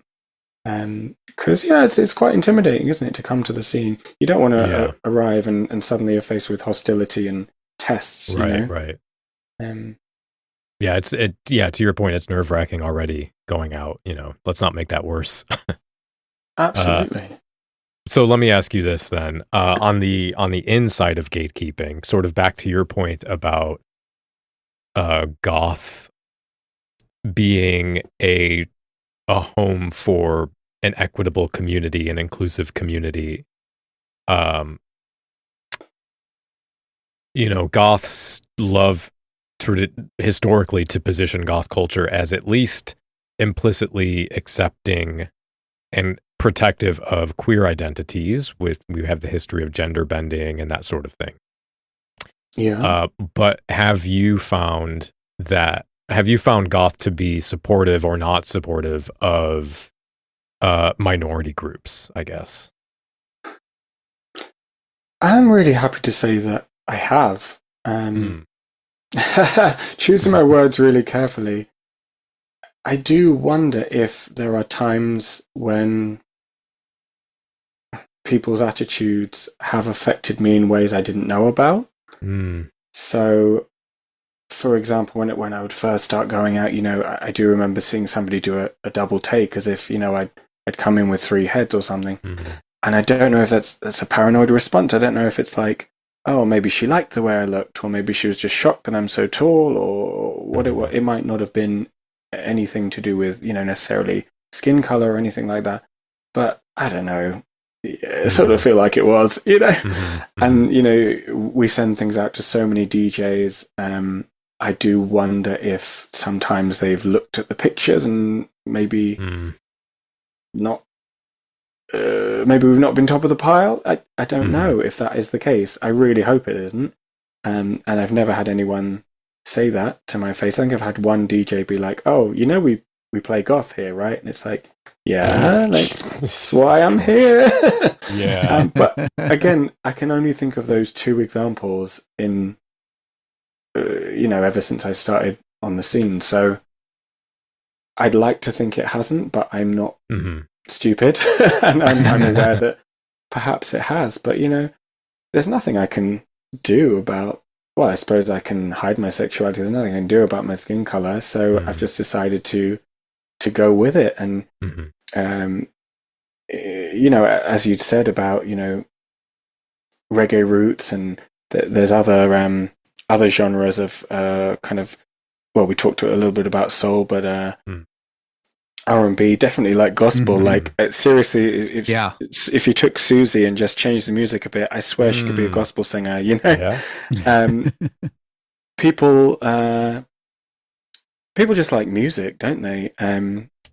So the bits that are maybe good about goth scenes, you can definitely make a case that they came from marginalized communities, specifically black communities, specifically black queer folk who create, like, you know, you would know being in America, but they create like anything. I mean, the entire club scene is almost stemming from gay black communities. And our rights in law, right? It's black trans people, you know, who fought. Stonewall and all that. Absolutely. So I've literally forgotten the question. Talking about being a minority group within the goth scene. Yeah, to be honest, I've found that people are very open-minded, very accepting. But yes, I do have to wonder if it has been an issue for some people. I've not been aware of it. I suppose there's some progress in the fact that I'm not aware of it. If I go back to my teens in metal bands, I was made aware of it. I can tell you that now. You know, it's quite character building to have people, you know, making monkey gestures at you when you're 14 on stage. The metal community can be very mixed on that. Yeah, absolutely. So I don't know whether that's to do with time or whether it's to do with the goth community or both. I don't know, but I have to say, I feel I can fully be myself on the scene, which is why one of the reasons I love it, actually. Well, it's supposed to be what goth is at its core, right? It's a safe space for all of us, people who felt outcast in other areas of our life, to go to a place where we can feel like be our honest selves and not feel ostracized, not feel stared at, not feel, you know, like an outsider. Exactly, yeah. It's a space where being an outsider is celebrated rather than tolerated or ignored or ostracized. Yeah. Yeah, I think I love a goth night. I just, you know, yeah.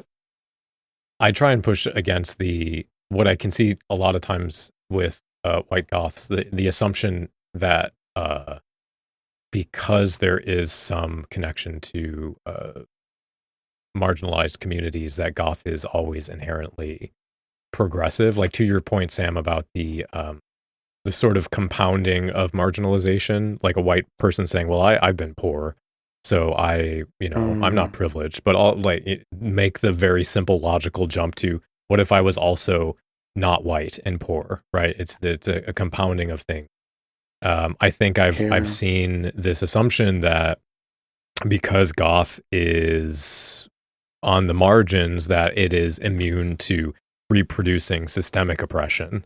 And, you know, like, I've met men in makeup who are who think that being bi is proof that the scene is always inclusive and not bigoted. But of course, we have very obvious examples of like LGB coalitions or whatever that are pro-gay but transphobic, or you know, gay certain parts of the gay community making use of feminine aesthetics but also being openly sexist and sort of doing it doesn't count because I'm gay sort of thing.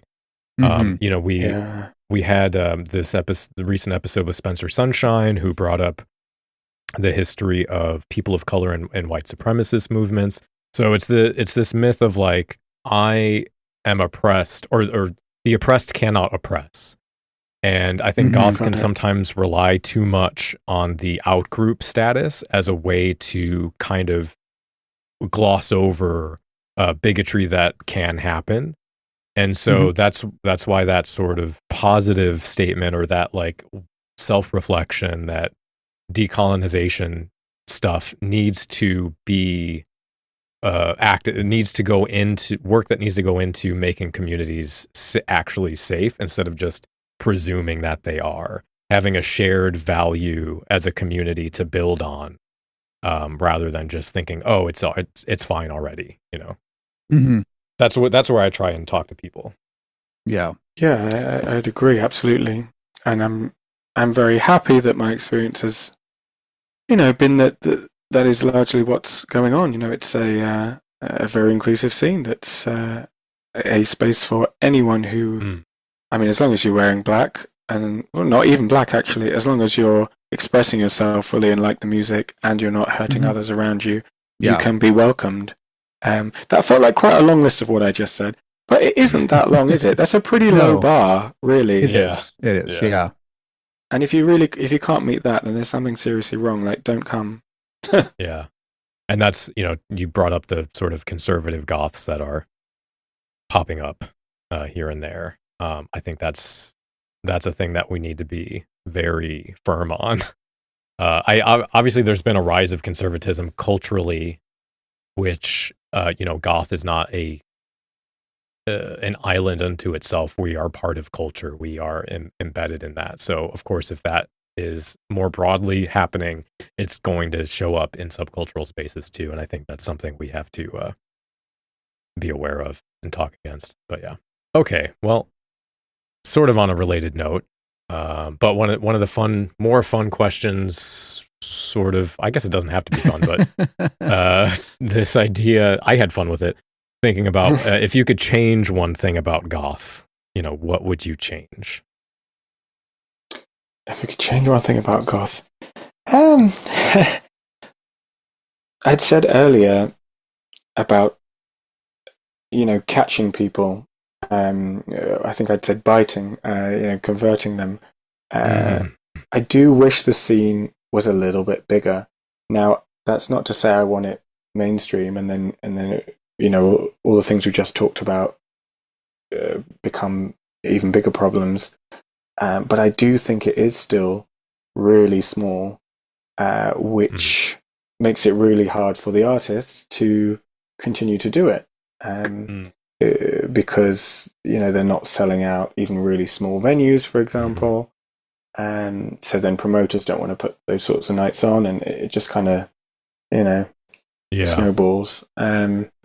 So I do wish it was a little bit bigger, not just selfishly so that people will come see Hurtsfall, but just as I think it's being on the goth scene, identifying as a goth, it's just such a healthy way to process the hardships of life and express yourself. I think there's so much amazing literature and TV. I mean, I can't believe we haven't mentioned Buffy yet, which I was practically raised on, There's and the music, of course. There's so much amazing music, and you just think there's a real, what's the word, catharsis that you can feel when you listen to, I'm thinking of The Cure, like that Pornography album. It's so dark and so bleak, but it's like you can almost sort of burn through your anger and fear and resentment and rejection, and then it's out of you, and then you can dance to Love Cats, Whereas I feel like a lot of people are going through life not listening to that music because it's evil, it's satanic, it's not for them, but they're holding all the feelings that are in the album, Pornography, and it's just marinating in them and stewing there and making them worse. So I think for people's own good, it would be good for them if they gave the scene a go. Yeah. I'm sure that's not the case for everyone, but I'm sure there are a lot of people who would benefit from expressing themselves in this way. Yeah. Trey, what do you think? It just gets you out of the matrix as well, doesn't it? It's being a group. Sorry, I cut across you there. No, you're fine. No, it's all right. What do I think? Yeah. What would you change? Yeah. I don't necessarily want to change anything about goth. I'd like to change things about society that would make goth easier. Kind of to some of Sam's points, it would be nice if society had, go into like politics and economics, but UBI, so that somebody could make a living off of music production or art production with a small following and not be concerned about being able to pay rent, having basic health needs met, being able to have a basic, healthy diet, that sort of thing. So I'd like to see a lot of things in society change that would allow aspects of goth and the greater artistic community or creative communities to flourish more. But I don't know. I don't. Yeah, That's it's a hard good to one. say. Why didn't I think of that? As one of these artists, I didn't even think of that. I'm like, it's good for your soul. It's like, no, actually, give me some money. Yeah, right. Well, we could all use some more of that, I think. Yeah. Yeah. But I don't know. It's very hard for me to want to change the subculture, mostly because, I mean, I guess it comes to my attitude towards why I consider myself part of the subculture. And it's not because I saw a bunch of strictures that I want to follow. I'm already kind of this way, and this is something that I felt at home in because, I felt I was this way, and then I found this group of people that are maybe not all like me, but all accepting of who I am and appreciative of who I am. Whereas in other situations prior to discovering goth, I was never really picked on. I actually had a pretty easy childhood, but I was kind of invisible. And there's a loneliness in that, feeling like there wasn't anybody who could see me. I had to hide who I was just so I wasn't sticking out because of the danger of maybe having a negative experience because of that. Whereas within the community of goth, I don't have to think about, how I'm presenting myself. I just present myself how I want to, and I'm at worst not really paid that much attention to, but generally at best I'm, lauded for, oh, you look good, or hey, you're a really good dancer, or you have great taste in music, or anything like that. It's comforting to see when I'm just expressing myself, that sort of thing. So because I've gravitated to the goth community simply because it already felt like a good fit, and I think we've kind of covered it already, so I don't have an answer beyond what we've already talked about, where, I don't like some of the co-option and commercialization. I don't like some of the marginalization of cultures, races, socioeconomic statuses that weren't part of the inception of, or aren't viewed as being part of the inception of goth, and so aren't being as embraced as they should. But yeah, we've already talked about that. Yeah. So I'll answer my own question. Yes, Danny, I want to know. I don't know if this is a hot take or not, but I think some goths can be too far up their own ass. I do love the pretension of goth in a sense that it's fun when it's tongue in cheek. Yes. The gother than thou thing of the late 90s, some people did take that too far and were assholes about it, but also people also were just taking the piss and having fun with it. I'd see gother than thou on signs and t-shirts, and people making jokes about who saw the Sisters of Mercy earlier than everyone else, or which show was worse than the other person's show. Goth points and goth cards. Exactly, yeah. And I guess even the people who kind of float around the goth club, like they're an ethereal being looking down their nose at everyone else, it does add a certain je ne sais quoi to the space that I love. But like I used to love nothing more than walking up to a candelabra that's dripping with wax and dramatically lighting the end of my clove off of the flame as if I was some immortal vampire or something, right? I think that's fun. But I do think, I guess it sort of dovetails with that people who were bullied can't be bullied or can't be bullies thing. It's just some goths have this superiority complex, even to the point of looking down their nose at other subcultures. This idea that I hear people talk about goth as this singularly unique subculture that has no comparison to other movements and has survived for so long because it's special. And then you ask them about at whatever that unique quality is, depends on who you're talking to, but you ask them about the intricacies of other subcultures, and they don't know anything about other subcultures, or maybe one or two very white subcultures they know about. Stuff cherry picked from like the 90s and 80s. And I think that idea of being somehow enlightened beyond mere mortals, of of everything else creates an isolation or an insulation, this in-group, out-group thing that can, I think, be more divisive than it should be with people that we have more in common with than we do a difference. So I'm a little wary when I hear people talk about goth that way. Or they can just kind of be insufferable when you meet somebody who thinks all their opinions about everything is correct because they're unique or whatever. So and it also makes you resistant to valid critique and change. If you think you're perfect, you don't have to change, and that's a problem in any culture or community. Oh yeah. You just reminded me then, Danny, as well, talking about the drama of it and kind of having fun with the. Did you say like lighting your clove on the light of a candelabra and all that? And it's like, I think that's we've talked a lot about what goth is, but I think a key part of it is actually just enjoying the drama of it, enjoying the aesthetic, because you're expressing yourself and. You know, you're not hurting anyone, are you? But it does make you feel good. And so if you're doing things that make you feel good, I think we'll have more of that, please, you know? Yeah. Well, and then I had one other question sort of related to that, where actually we were asked this in our Procession magazine interview, and I didn't have an answer for it. So I thought I'd ask you and see if you have an answer. But it's just this sort of the question about if you what's been new or interesting in the scene that you think is sort of a fresh take or like an interesting incorporation of something else that is in terms of like the evolution of goth doing something interesting for you.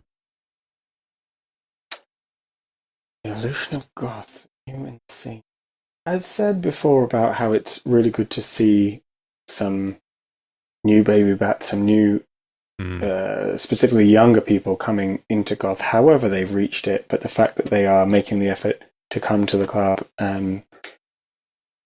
that in itself, I think, is just new and exciting, given the fact that it was in such a bad state before. Specifically, I'm seeing like younger bands that just make me go, "Oh, okay, it's going to be all right," you know. I don't know if you've heard of them or not, but I really like Social Youth Cult. They're a band from the north of England. Yeah, I know. You could kind of squint, and it's Bauhaus in the late 70s, you know, and it's like, oh wow, like this is one of those moments that makes you really think, okay, this is why I'm on the scene. It's because of this feeling. We're in a room full of people and we're all locked into that same moment, that same feeling, dressed similar or whatever it is that makes us feel goth. We're all doing the same thing, however that is. But it's that the community, the shared experience, which I don't think we've really mentioned here, but the shared experience of a good goth gig or a good goth night. There's another band local to us, Bloodworm, who are doing more of a post-punk vibe, but still they will play some goth events, and they're again a really young band. So I think one of the best things about the goth scene is there is a uniform to it. There is a sense of things that don't change, and there is some comfort in that. But I am excited by the fact that there are younger people breathing some new life into it. And with that will come changing attitudes. So not always good, but generally speaking, things are moving in a better direction. Okay, sometimes it's 2 steps forward, 1 step back, and we feel those steps back, don't we, so deeply. But we do have to remind ourselves of those 2 steps forwards very consciously. Yeah. I think that's a beautiful place to wrap that up. Did you have any other thought before I ask you to share your socials? Was there anything we didn't get to that you wanted to chat about? I also just want to throw in there that I read this book that I think you two would both really enjoy. I don't know if you know, it's called Queer as Folklore by Sasha Coward. So he is a friend of mine. So I just had him into our workplace to do a talk on this book. So it's all about the what he discovered are the undoubtedly queer origins of much folklore, and that's like the characters and the writers. And so he's going into, you know, mermaids and vampires and werewolves and some unexpected things, you know, robots and aliens and superheroes, which is, you know, modern folklore. But I suppose specifically speaking about the goth scene, there's definitely something very queer about vampires. And we all know this, but definitely I want to give a plug to that book and specifically that chapter on vampires, because I do think that was a key part of getting me into the goth scene. So we kind of mentioned Buffy, and obviously I was listening to the music that was out at the time and watching Nightmare Before Christmas and all of that. But it was definitely that goth look is definitely seen in a lot of vampires, and so I mean, listen, I always say my goal is to look like one. Like, somebody came up to me and said, "Oh, you look like something out of Interview with a Vampire." I'm like, thank you. Yes, that is exactly what I want every day. Yeah. And I do think there's something, so I suppose I want to close it on this, really, what Sasha says in the book about vampires being, you know, creatures of the night in the same way. We could link that to the goth scene, you know, literally being in these dark rooms, being outcast by society. So it links back to the goth scene, and there's a beauty in the darkness, and if we can just find that and have some sense of community, then I think it's better for everyone. Absolutely. Fantastic suggestion. Yeah. I haven't heard of it, but I will definitely look it up. And yeah, vampires were huge for me as well, so, and still are. So I'm with you on that. Nice. Great. So yeah, can you let everybody in our audience know where they should look for Hurtsfall and anything else, any personal socials, anything you want to share? Yeah, sure. So please do check us out at Hurtsfall UK on all the usual social media sites. We tend to stick everything on our link tree, which is in the link in bio. And I realize I sound like a machine, but that's how things are now, right? Yep. At Hurtsfall UK, link in bio. You can stream us on all your favorite music platforms. We're still on those big evil corporation ones. And I mean, I'm not just saying this because I make it, but I do think we make pretty good music. You know, people seem to really like it. We're so proud of it, pour absolutely everything into it, and we take from different bits of goth and different bits of the alternative scene, so it's not just one sound. So there really is something for everyone. So please do check it out. Yeah, I do love that about the band. That's something I look for. I mean, I love bands that, you know, do the same thing over and over. That's fine. That's nothing wrong with that. Oh yeah, but I do enjoy really personally that dynamism, that diversity of sound, and you guys definitely do a great job with that. So I also, big recommendation for me. I'll have links in the show notes, so you can just click it and head to Linktree and Bandcamp and wherever you want, and give it a listen. Yeah. Sam, this has been fantastic. You've been an absolute delight, and I really appreciate you coming on to chat with us for so long. Yeah. No, thank you so much for having me. It's been really good. Covered a lot of ground, didn't we?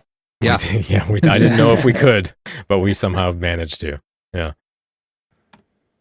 I think in reflection on what we discussed, one quick comment I had around the defanging of goth and maybe misdirected anger at pop culture content like Wednesday is to remember the power of in-person communities. I know we talked about this, but when we're looking at goth online, I think I need to remember that goth is being mediated by these large tech companies, and their algorithms are not a neutral party sort of beyond mining our data and censoring speech, the algorithm works to take up as much of our time as possible, which is not a surprise to anyone. But of course, that means we're served certain types of content that might skew a perception of any given subculture one way or another. I've recently been hearing from people across the age spectrum who are sort of trying to get away from the toxicity of the endless scroll and working on de-Googling or disconnecting from online sources or getting a dumb phone or something like that, all sort of talking about the endless apps full of brain rot, harvesting your data and privacy invasions and all of this kind of thing. And I think a lot of us have grown up seeing the serious negative mental health impact on people around them, especially people in Gen Z, seeing the impact on their friends or even their parents being addicted to their phones, or on themselves being constantly overstimulated. There's, of course, the doxing, the bullying, the misinformation with no fact checking. I think Sam mentioned we would get to the negative side of the internet at some point. So here I am, which I guess is not to say that in-person community is a panacea or a nirvana, but I think there is a definite benefit that comes with that direct, immediate interaction with people around you. In-person events and club culture are extremely valuable as community builders, and community shapes the trajectory of the scene. If we're talking about, what is goth, Sam brought up that aspect of goth is engagement with a community. Community cultivates diversity. It builds relationships which beget larger scale change. You get groups of people united in a purpose. It's experimental, so it's sort of anti-consumerist and focused on engaging with I guess life around you and remaking the world in our image and our little microcosms. If you think about, if you want to say that music is the core of goth, people maybe don't think about how important club spaces are as part of the equation, not just because of the obvious, well, go out and support the music, the bands, so that they have an audience and that kind of thing. But live shows and club spaces are often how new bands form. People meet and connect or are inspired by a performance, and those connections turn into relationships that later turn into music projects. And I think it's those unexpected meetings in this web of interaction that has a large effect on the creation and sustainment of goth music. Clubs are also supportive of alternative ways of living and thinking, of course. It's a kind of resistance to monoculture and respectability politics. So then systems like gentrification that push out minority cultures and communities work to try and remove and destroy and alienate ways of being in the world, which, of course, consolidates power for this white imperialist capitalist machine, and club spaces resist that. I think that is partly why there's a kind of always been a perceived divide between terminally online goths and everyone else, because the in-person community and experiences are so powerful personally and socially.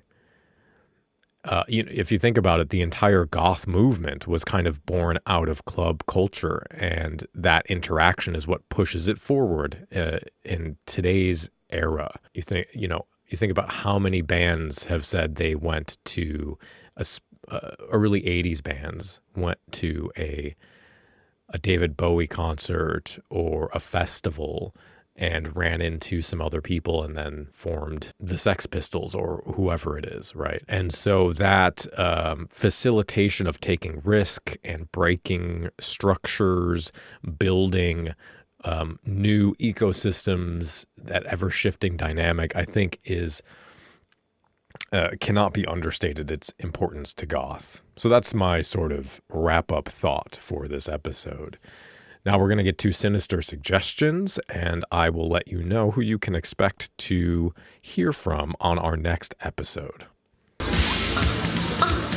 So you've got to be interested in death. It's the last great taboo. It's the only taboo left. Precisely. I mean, why is it, do you think, that everyone in here is dressed in black? It's a celebration of death. No, I just like the clothes. Yeah, well, no, I mean, the clothes look good. Yeah, I mean, death looks good. Charles Manson, yeah? No, he was cool.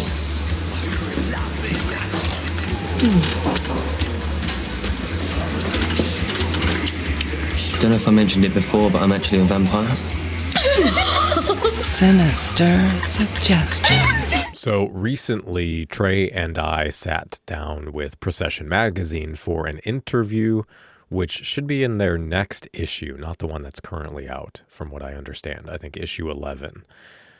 And we were asked this question that I think I mentioned earlier in this discussion of what is on the cutting edge of goth? And I didn't have a great answer. It's kind of a big question, but I did have at least one recommendation for you today.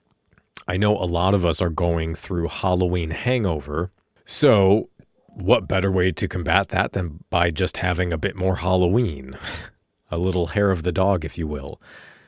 Well, the mind behind Double Eyelid, which is a band that I adore, recently released a musical sort of dramatic reading of Edgar Allan Poe's The Telltale Heart. And there's nothing more 90s goth than a dramatic reading of Edgar Allan Poe, which I think might be something I lament that we are missing a bit from the goth scene today. The dramaticism, the cliche, lighting your clove on a candelabra. Not cheesy, cringe cliche. Things are cliche for a reason, and usually that reason is they're fucking awesome. And I love that sort of theater. I've always been, I've been to plays that are basically a tour through Poe's various short stories, which were fantastic experiences. And this album reminds me of that type of artistry, theatrical, foreboding, and beautifully mixed and mastered. You get unnerving, raw emotion that is suffuse throughout this sort of ultimate Halloween story. Ian has such a lush and expressive voice that is perfect for this kind of project.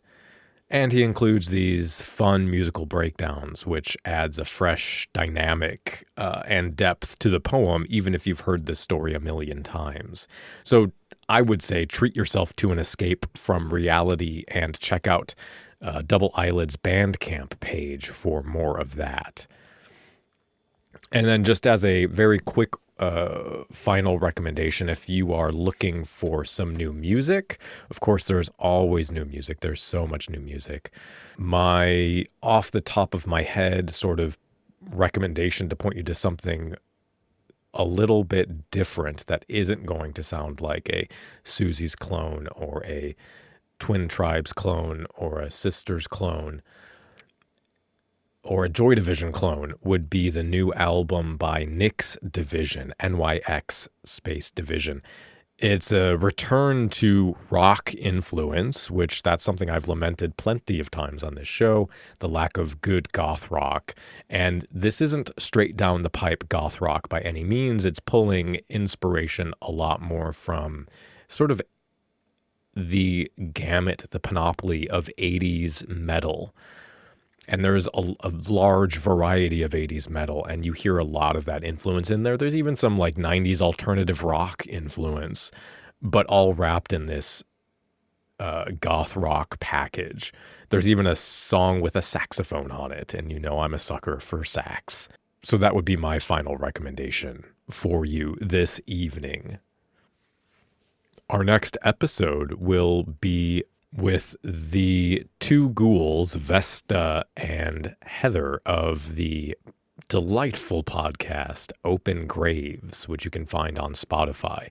It's another goth podcast that I highly respect and enjoy myself, and we're going to be having them on sort of goth podcaster to talk about all things goth and maybe a little bit about media production as well. I think it's going to be a fun way to wrap up the end of the year because, of course, after that episode, we will be taking our yearly hiatus, which is when I celebrate a few family birthdays. Of course, there's the holidays, and then take a look into the future and start to plan out where we're going to be going, what we're going to be doing, and how I would like things to change. Of course, none of this is possible without the support of our Patreon members, the lifeblood of Cemetery Confessions, and I would like to send a big, warm thank you and lots of love to everyone who supports us over on Patreon. If you have just $1 a month, you can sign up and get access to our Discord. Of course, there are other tiers, but $1 a month is a huge help. So if you have that and want to support this podcast, please go over to patreon.com/Cemetery Confessions and take a look. So sadly, that brings us to the end of our episode, but we will be back. Until next time, stay dark. The preceding program is a member of the Belfry, a network of blogs, podcasts, and videos for the darkly inclined. Go to thebelfry.rip for more information.